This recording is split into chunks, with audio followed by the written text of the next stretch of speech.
Good afternoon, my friends, Gorilla Gang. I wanted to start off this video, excuse my voice, with another humorous little meme here. I like to start these off with a little bit of fun because it's an emotional time. These are crazy times, and this is a pretty good photo. AMC to the moon spotted. AMC to the moon here in this apartment complex. Absolutely love it. Had to start off with a nice little bit of humor. On. What is up, everybody? Welcome to Trades, where we give technical analysis on different stocks in the stock market, as well as potential buy, hold, or sell opinions on these given stocks. I'd like to preface by saying that I'm not a financial advisor nor expert, so take what I say with a grain of salt. Let's get into the video. Today, we're going to be giving you guys an update on the charts, what AMC situation is looking like right now. I do have updated numbers on Fintel and Ortex as to what the short interest looks like. I've got a couple different articles pulled up that I want to share with you, give my opinion on. Quite a bit to cover here today, but the situation for me stays the same. And lastly, I want to give you guys a point of no return, where the end game is here if we don't win. Where should you cut your losses if we don't win, right? Because at the end of the day, nothing here is guaranteed. This is Wall Street bets, not Wall Street guarantees. There's absolutely nothing about the situation that we can predict entirely, right? We can look at the numbers, we can look at the overall short volume, the short interest, and take educated guesses. And my guess is that there is still squeeze potential. So just wanted to throw that out there as a little bit of a disclaimer. Let's get into the video. So if we look at the charts right now on the 1 month chart, there's a couple different things that I want to point out to you. So you can see that we have been getting hammered down pretty freaking hard as of late, been very volatile, and we have been squeezing down on price action. So what I have drawn up here is an ascending level of support and a descending level of resistance. Now before I talk about that, there's a couple different things here that I find interesting and I've been asked about. Trey, what are these super long wicks right here that make absolutely no sense? Like this one. What is this wick? What does this do? What does this mean? Right? Or maybe this wick. What does this wick do? What does this wick mean? Right? I've got something pulled up for you that I think will explain it pretty well. So I'm going to show you guys right now. This is my take. AMC, just FYI, the hedgies, or in my opinion, the market makers, are doing stop hunts. Let me break that down for you, paper-handed people. When you decide to put your sell for around $16 or $17, you just tipped off the hedge funds and prime brokers that a lot of orders are pooling around that level. So they do a stop hunt, which appears as a spike in the chart that they immediately returns back to the current price. They've just bought the orders up to that $17 level. They've just bought your sells. They're able to cover that way. This is not financial advice. I'm just an old dumb monkey. I just figured I'd let you know this is a thing out there in the trading world. That is what I thought originally as well. I didn't read that until just today, but I did actually talk about this in a couple of live streams when people were asking, saying, Trey, what are these huge spikes that you're seeing here in the after hours in the pre-market? My take is that these are stop limit hunts. It's a way for them to fill orders and cover their short positions, right? In certain situations, or as I was, it's a way to get people out of their positions. That is my 2 cents about these huge spikes that we're seeing. So what can you do to combat that, right? Well, of course, I'm not a financial advisor. Please don't play with money that you cannot afford to lose. I want to say that first and foremost with this AMC game, there is a lot of risk involved here. But if you do not want to be sold out until the squeeze does happen, I would either recommend A, not selling a limit order, or B, setting it extremely high so that they cannot make it happen, right? So I don't know about $30, $40, $50. I mean, that would be pretty insane if you see it spike up that high, but I find it pretty unlikely. So that would be my 2 cents on that right there. But in terms of how the chart looks right now, guys, I don't see it dropping a lot lower than it is right now. If it does drop lower, what we're looking at is right about here. We've got a level of support sitting right around $5.36, right? And we've got a level of support sitting at $4.48. This is not game over. If it does come back down to 536 and 448, I don't think that's game over. I don't think that means that all hope is lost, right? And I want to show you guys something really quick that leads me to believe that, and it is off of market beat. So let me show you the market beat short interest. It's got a lot of different numbers in here, right? So we see 863, right? This is already out the window. 220, 198, 280, 427, 297, 279, 354. You guys get the picture, so on and so forth, right? These numbers are pretty low in comparison to where the stock is currently trading right now. We're currently trading at $6.88 as of the after hours of what would be February 5th. So, while there is no exact timeline that shorts have to cover, right, they do pay interest, right? They may be getting margin calls. And in order for them to cover without a loss, which is going to be in the millions and billions of dollars, millions and billions. No, I'm just kidding. It's going to have to come all the way back down below this 448 level. So what is the point of no return, my friends? Well, in comparison to the Volkswagen situation, AMC came back down to here. This is what Volkswagen looked like before it had its huge, huge rip. Do I think it's going to come all the way back down to $5.36? I don't personally. I think the floor is pretty likely going to be right around this area, and I've got reason to believe this because we do have a double bottom. The George W. A George W is a double bottom, which is typically the sign of an upcoming bullish reversal. Of course, nothing is guaranteed in this AMC situation. Technical analysis, first and foremost, is trumped by all sort of news catalysts, all sorts of investor sentiment, and the fact this has been bleeding for quite some time. Charts are ugly. Not going to BS you guys. They don't look good. But it does not mean that all hope is lost, and I want to tell you why. I've got some numbers pulled up for you. Intel did just recently update their overall short volume as of February 5th, and these numbers are insane. Extremely, extremely high. 118.8 million short volume freaking shares on February 5th, guys. Anybody that tells you this is a dead cat, anybody that tells you the game is over here, that the hedge has already won, that they're done, they're not freaking done. They're not done. You would not have 60% short volume ratio, meaning that over about 60% of the total volume on the day being short volume. You would not have that if this was game over. Hedges would have moved on. They would have moved on. And as long as they keep playing in the fire pin, my friends, they are going to get burned. The time is coming. Look at this. 118.8 million short volume compared to 196 million total volume, 60.46%. The last 4 days, the volume comparatively to the overall total volume, the short volume, has been increasing. That is a lot of short volume, my friends. The game is not over. That is my 2 cents. Look at this. I've got Ortex pulled up. This is a site that I personally pay a subscription for so that I can get the most recent up-to-date information. We have known numbers right here. 88.29% utilization. Now, what does that mean? If we look at the overall utilization, this is basically the ratio between the number of shares on loan across all outstanding loans in the wholesale market and the number of shares available for lending at lending programs. 0% means that no shares have been borrowed or lent at these lending programs. 100% means that all shares available to borrow or lend at a lending program have, in fact, been lent, which means a little less than 12% of current lendable shares are only available right now to short this stock. Cost to borrow. This is 5.12% annually. Don't let people tell you this is daily. It's not daily. But at the end of the day, if this situation drags out for a month even, right? It's already been going for 2, 3, 4 weeks, right? So a month, you're playing with millions of dollars. That's a big number. You take 0.5% of $1 million. Oh my gosh, that's going to make them bleed. And that's really, really low balling it, guys. A lot of these hedge funds could be playing with a lot more money than that. Days to cover, 0.66. What is days to cover in case you were curious? There's a lot of confusion out there. Days to cover is how many days volume the current shares on loan equate to. Note, average daily volume is based average 3-month daily volume for the given security across exchanges. So you take the total short interest, divide it by the 3-month daily volume average. That gives you a number, 0.66. Lower the number, the easier it is for shorts to cover. The higher the number, the harder it is for shorts to cover. So what we're looking for here with the days to cover is for the number to start increasing. We are actually seeing that, right? We saw on February 3rd, it was 0.70. See on February 4th, it is 0.69. So there is what I see here as a bottom on the days to cover and a trend reversal where we are starting to push a little bit harder back into bullish territory. Now, this is just ever so slightly, right? We're only ever so slightly starting to find this bottom, but you can see it here on the charts as well, right? The momentum is slowing down. You can see that we ran it up a little bit, pulled back, double bottom here, right? At just about the same price level, 689, 666. So it stair stepped down a little bit. But with this decrease in volume and volatility, you're seeing that the shorts are not driving the price down anywhere near as fast or as much as we have seen here in the past. RSI of the charts, 40. It has been oversold for 1, 2, 3, 4 straight freaking days. That tells you a lot about what's happening right now with AMC. Regardless of the short volume and short interest, this stock is undervalued, right? Regardless of a squeeze, the stock is undervalued. I'm telling you, I've got some good articles that I want to show you guys that is going to tell you a lot more about what's happening right now. So I want to show you this. I find this article very interesting. I think it's going to answer a lot of questions.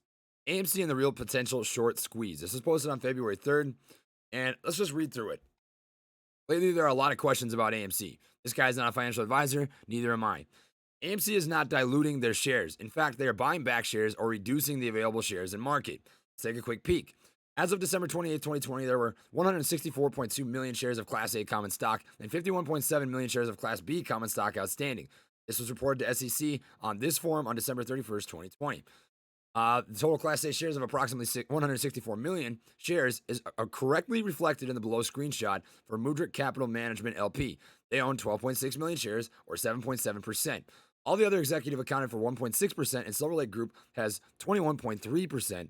So there should be 69.4% shares floating in the market if there was no other owners. That means there will be about 114 million shares sharing with unidentified owners. Fact, they could be sitting at different institutions like Fidelity, different mutual fund holders, and individual stockholders or retail owners. See the number right here, 112.684 million, 7.7%. As of January 27th, this is a big one, guys. Silver Lake converted all of their debt equity to Class A common stock in an SEC form security sale/purchase record. On the 29th, there are rumors about Silver Lake Group selling their 44.4 million shares to the exchange.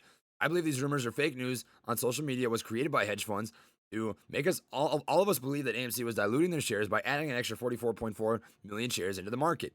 In reality, it never hit the market. Silver Lake sold it indirectly to some individuals whom I don't know.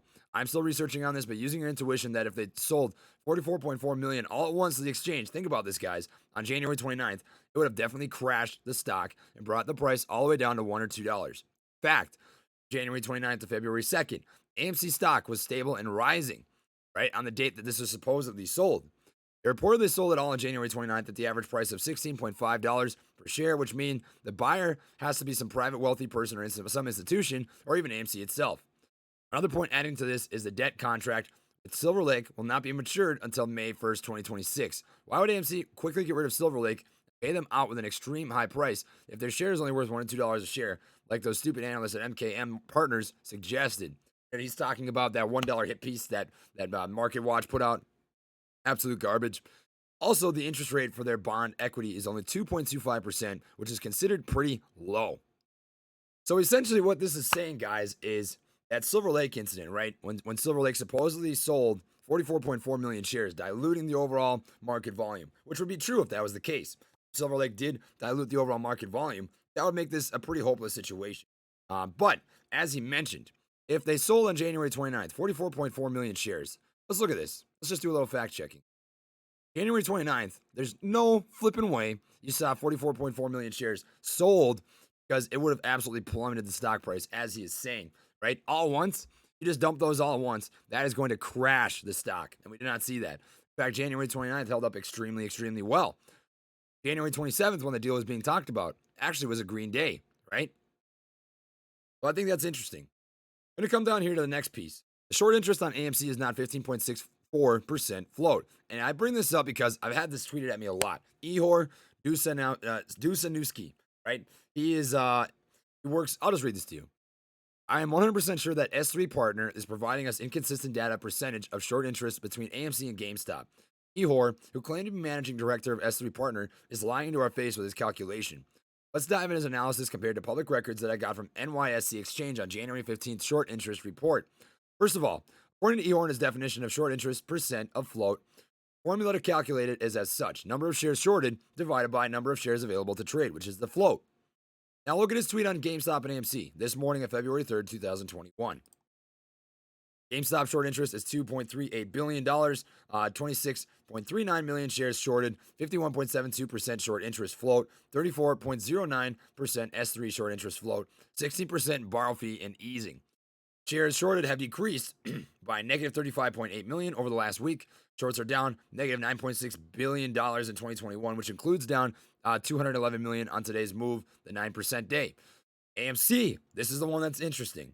Short interest is $345 million, 44.16 million shares shorted, 15.64% short interest float, 13.52% S3 short interest float, 6% borrow fee and easing. The 6% borrow fee, that's believable. We can validate this because we looked at Ortex.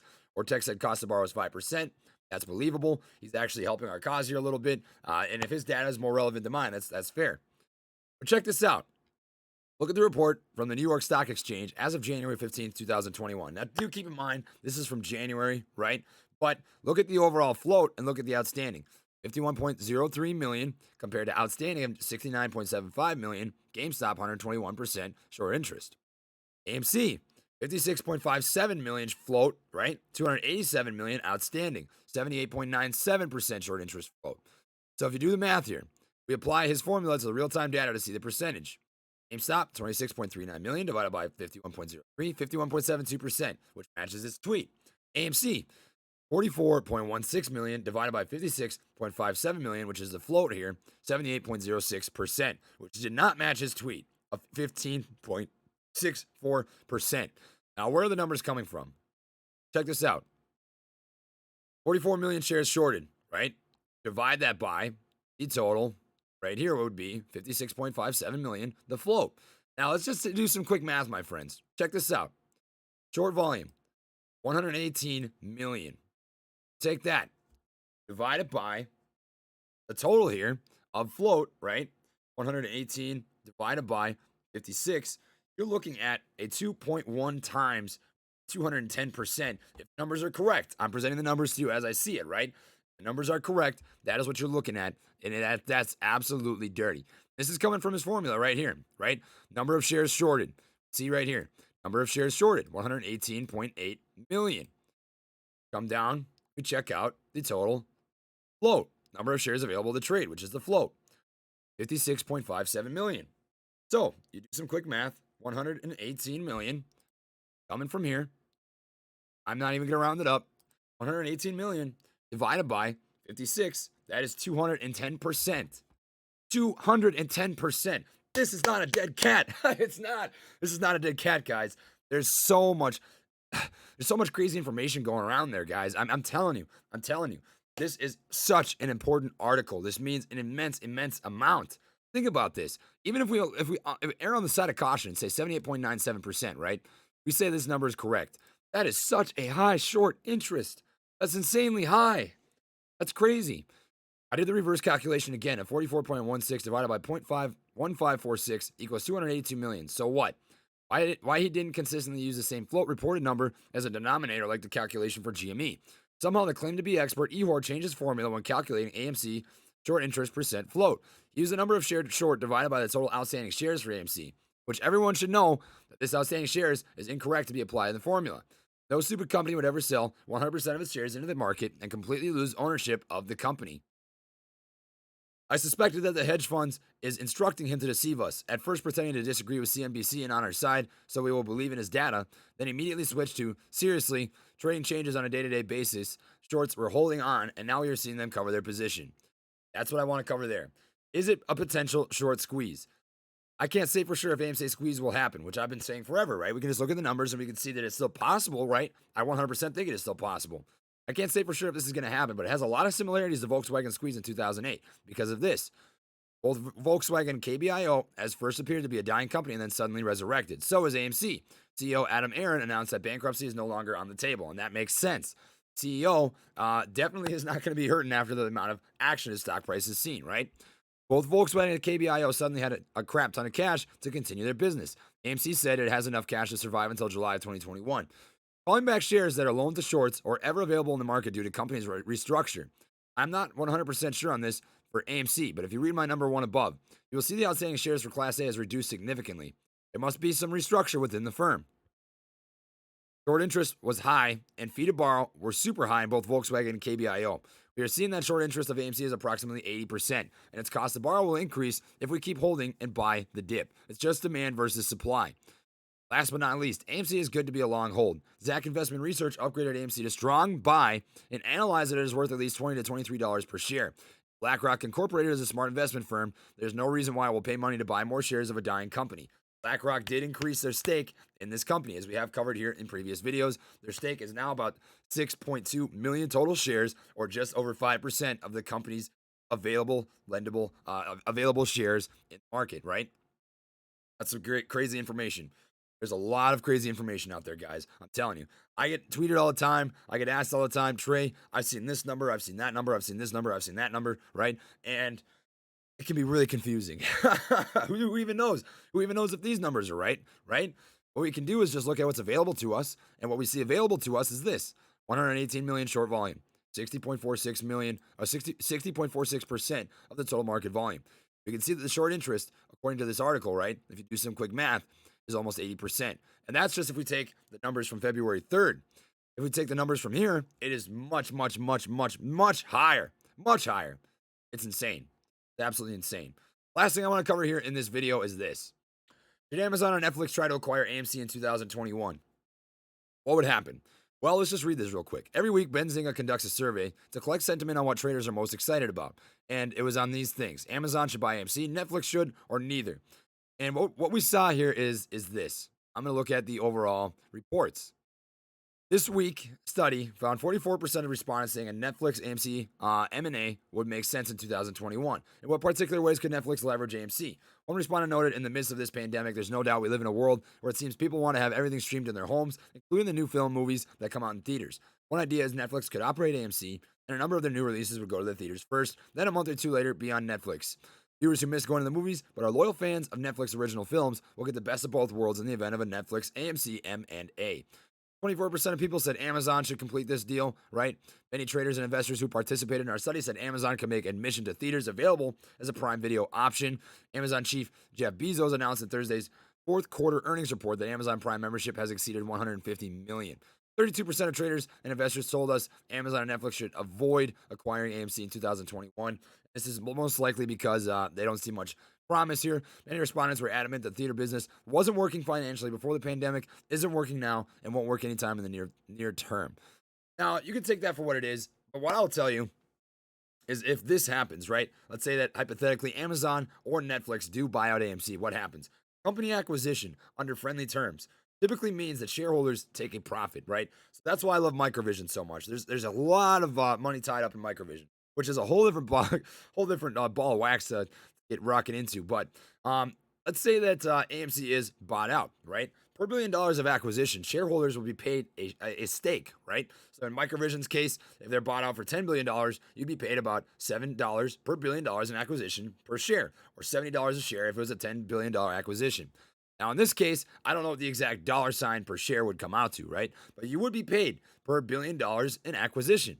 AMC is a long lasting company, my friends. And if Amazon or Netflix, both very, very wealthy companies, decide to buy out AMC, I can guarantee you one thing: you are going to make your money back. You just take the same number from MVIS, right? And this isn't a vacuum. I know that, but just for simplicity's sake, right? And we say we have a $5 billion acquisition, right? $7 per five times five, 7 times 5, $35 a share. You'd come out on top if this did happen. This is a good thing. If Amazon or Netflix were to buy out AMC, that would be a good thing. You'd walk away a very happy guy or gal. I can 100% promise you that. And $5 billion is really low ball in this, guys. I mean, AMC is a big company. Granted, they don't have great financial history in the past couple of years. They were on the verge of bankruptcy. But oftentimes, it's about the potential. It's what you can offer a company, right? If you can offer a company a lot of growth and a lot of revenue, that is where the money comes, right? So I think this would be an absolute slam dunk. How likely is it? I don't think likely in the near term, right? This may be something that takes some time to develop. I don't anticipate seeing this anytime in the next month or 2 months, so I don't want to get anybody's hopes up. But I wanted to throw that out there as an act of confidence if this does end up happening, and you see that on your radar. One more thing: when is the end game here, right? When should you abandon ship? When should you get out of the stock? When do we know it's game over? Well, right now it's not game over. I'll tell you that right now. It's going to be two things. As long as there is still increasing or I would say consolidating short volume coming into the stock and high short interest, the game's not over. Squeeze potential is still there. Secondly, as long as there are hit pieces and media coverage on the GameStop and AMC situation, this game is not over. The potential is still there. Lastly, this stock drops back down to this complete previous level, down here at $2, right? $2 to $3 range. At that point, you might be looking at a game over where the hedge funds won, where you might not come out on top. But we are not in that situation right now, my friends. I promise you that. I have a stake in this just as everybody else does. I've got about 389 shares currently in my Webull account and 150 in my Fidelity account. I had more before my account got liquidated. And this is what it's looking like right now, my friends. I 100% believe that this is still a doable thing. The squeeze is still possible, and it's just going to take some time to play out. My word of advice: treat this stock like a long-term investment, right? You don't sweat your Tesla. You don't sweat your Apple. You don't sweat your favorite stock, Fuel Cell, right? I don't think about those companies. I don't, because I know what they do. I believe in them. I believe they're going to continue to grow, right? I have high conviction in why I purchased the stock. That's how I'm looking at AMC right now. I have high conviction and belief in the reason that I purchased this stock. So the price to me is psychological, right? If it goes up and down, right, I'll celebrate the ups. That's awesome. If it goes down, I'll be going like this because I'll buy it for cheaper. It's a fire sale. Look at the RSI. The numbers are the same. The numbers are the same, my friends. It applies. Everything on the charts will apply. Right now on the RSI here, 29, right? It hasn't really gone above, even just barely gone above neutral once. 52, 51. This stock has been oversold for 4 days. It's been heavily short attacked for 4 days. There is still potential here. This is on sale. This company is worth more than $6.88 per share, in my opinion. They're not financially in trouble anymore. They've been taking advantage of the stock price and the movement that's happening here. Guys, I'm telling you right now, this is not a dead cat to me. The end game, you'll know this is over if the short volume dies and the media stops covering this, and this goes all the way back down to $2. That is what I have for the video today. Thank you for watching. And if you would not mind dropping a like, it really does help support the channel. And consider subscribing if you'd like to see more content like this. Lastly, I have an affiliate link in the description box down below for Webull. Webull is the version 4 desktop that you're watching me use right now. You use my link, you get 2 free stocks with a $100 deposit. It did just change from 4 stocks. I also receive a free stock. Great way to support the channel. And if you're not interested, my friends, that's totally fine. I'm just glad you're taking the time to support me and watch the videos. So that is what I have for you guys today. Thank you for watching, my friends, and I'll see you all next time.